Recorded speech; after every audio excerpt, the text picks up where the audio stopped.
there are four major areas. The first is it's about love. In other words, what I mean is the child needs to know that you love them unconditionally. Now, I know unconditional love's tough work at the best of times. I mean, conditional love's hard enough, but unconditional love is really hard work. They need to know that you love them. Now, some adolescents have said to me, "Do mum and dad love you?" And they said, "Yeah, they do love me."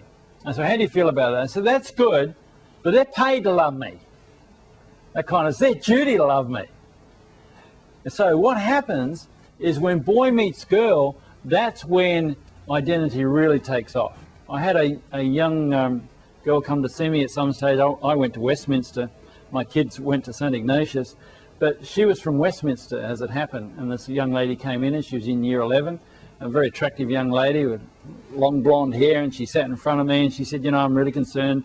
I'm feeling really down, and I feel flat, and I'm not coping too well." And I said, "Oh, okay." And we talked about, what it was in her life that was going on that made her feel as though she wasn't getting to where she wanted to get, and she just felt really quite out of it.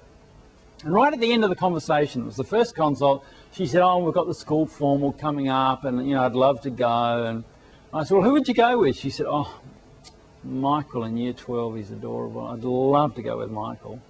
And I said, "Well, there's no harm. Why don't you ring him up and ask him?" She said, "Oh, no, no, God, I couldn't do that." I said, "Well, just a suggestion.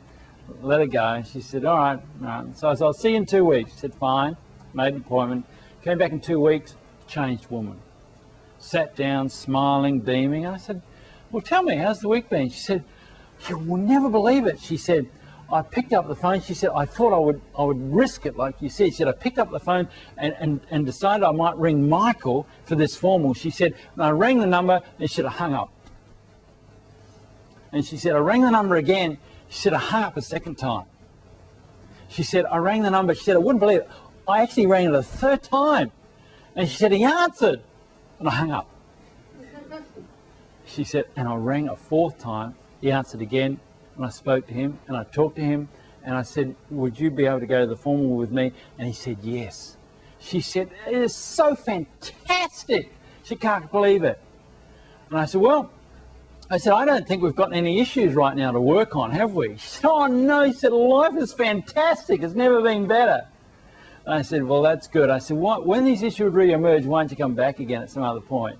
Because at this stage, boy had met girl, or girl had met boy, and that had done a magnificent amount for her self-esteem. Absolutely happy.